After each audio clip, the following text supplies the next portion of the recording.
కల్పిస్తూ ఉన్నాం. పోతే ఇప్పటి వరకు మా దగ్గర ఎన్నో ప్రాజెక్ట్స్ రిజిస్టర్ అయి ఉన్నాయి. వాళ్ళు తమ క్వార్టర్లీ అప్డేట్స్ అంటే ప్రతి 3 మాసములకు ఒకసారి తాము ఎంతమందికి ప్లాట్లు కానీ ఫ్లాట్స్ కానీ క్రయం చేశాము, వాళ్ళ దగ్గర నుంచి ఎంత సొమ్ముని, ఎంత డబ్బుని, ఎంత రుసుముని వాళ్ళు మేము కలెక్ట్ చేశాము, అదేవిధంగా ఆ పర్టికులర్ కలెక్ట్ చేసిన డబ్బు ఏదైతే ఉందో స్పెషలైజ్డ్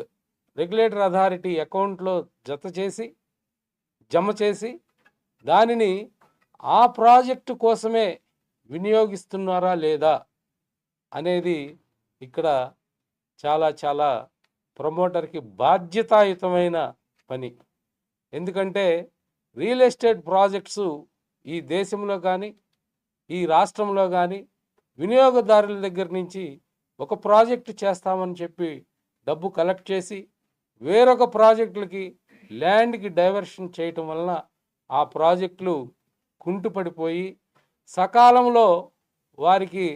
అందించవలసిన డెలివరీ అందించలేక సకాలంలో క్వాలిటీ ఆఫ్ కన్స్ట్రక్షన్స్ తోటి దానిని పూర్తి చేయకుండా డిలే అవుతున్న నేపథ్యం మనం చాలా చూస్తూనే ఉన్నాం. అందుకని అథారిటీ కంపల్సరీగా వెరిఫై చేయాలి. ప్రతి 3 నెలలకోసారి ఏ ప్రమోటర్ అయినా, ఏ బిల్డర్ అయినా, ఏ డెవలపర్ అయినా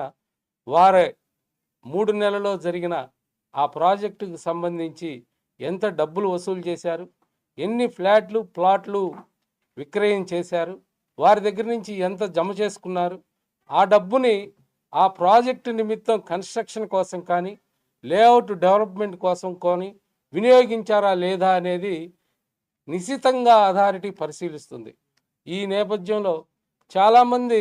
ఎన్రోల్ చేసుకున్న తర్వాత కూడా వాళ్ళ క్యూపీఆర్ అప్డేట్స్ చేయటల్లా ఒక 60% 65% వరకే చేస్తున్నారు. వారికి కూడా ఒక క్వార్టర్లీ అప్డేట్స్ రెగ్యులర్గా అప్డేట్ చేయటానికి, వాళ్ళు ఆ ప్రాజెక్టుకి సంబంధించిన కంప్లీట్ విషయాన్ని వెబ్సైట్లో పొందుపరచడానికి, ఆ ప్రాజెక్టులో కొనుక్కున్న వినియోగదారులకి తెలియపరచడానికి, వారికి ఎవరైతే ఈ ల్యాగ్ బిహైండ్ ఉందో వారికి కూడా ఒక అవకాశం ఇద్దాము, ఒక 50% పెనాల్టీ తోటి వారికి కూడా ఈ క్వార్టర్లీ అప్డేట్స్ పొందుపరిచేటట్టు ఒక అవకాశం ఇద్దామని చెప్పేసి మా ఈ అథారిటీ నిర్ణయం తీసుకున్న మేరకు మీ ద్వారా ఎవరైతే ఉన్నారో వారికి తెలియచేయటం జరుగుతూ ఉంది. ఈ 2 విషయాలు రెగ్యులేటరీ అథారిటీ ఫంక్షనింగ్ని, అలానే వినియోగదారుల మనసులో ఎటువంటి భేదాభిప్రాయాలు లేకుండా మనము ఒక ప్రాజెక్టుని, ఒక ఇన్వెస్ట్మెంట్ వాళ్ళ జీవితంలో